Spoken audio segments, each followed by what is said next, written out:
Premier Doug Ford and Education Minister Stephen Lecce will speak about the situation with CUPE starting at 9 a.m. this morning as education workers continue to gather outside for a second day of protest.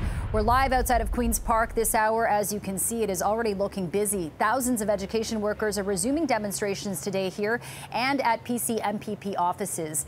This as they await a decision from the Ontario Labour Relations Board to determine if their action is illegal. Now, the chair of the board, Brian O'Byrne, said he hoped to render a decision before the school week began. His deliberations come after 3 days of lengthy proceedings.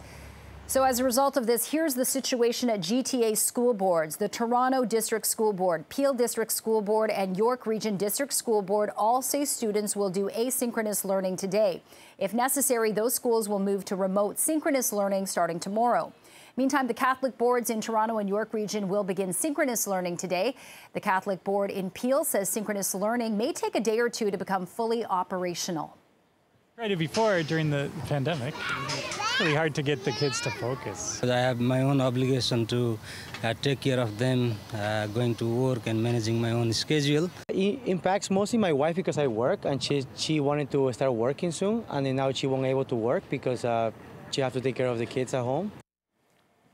CUPE workers walked off the job on Friday to express their anger with Bill 28, a bill that imposed a 4-year contract on them and removed their right to strike.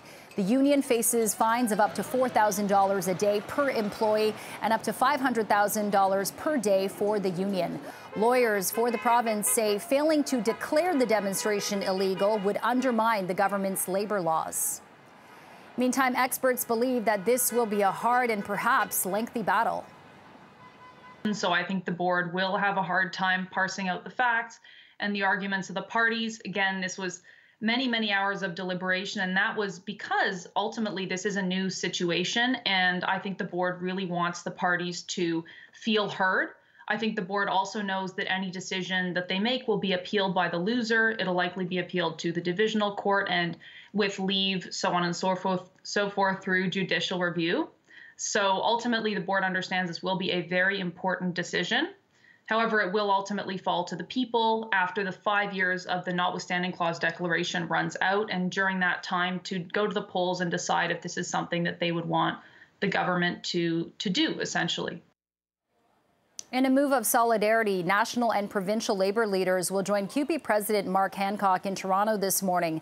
This after CUPE Ontario President Fred Hahn hinted over the weekend that other unions are poised to weigh in on the Ford government's passing of Bill 28. The group is set to speak to the media about ongoing demonstrations at 10 o'clock, and we will carry that live for you. And just a reminder to stay with us because at 9 a.m. we'll have the live press conference with the Premier and Education Minister.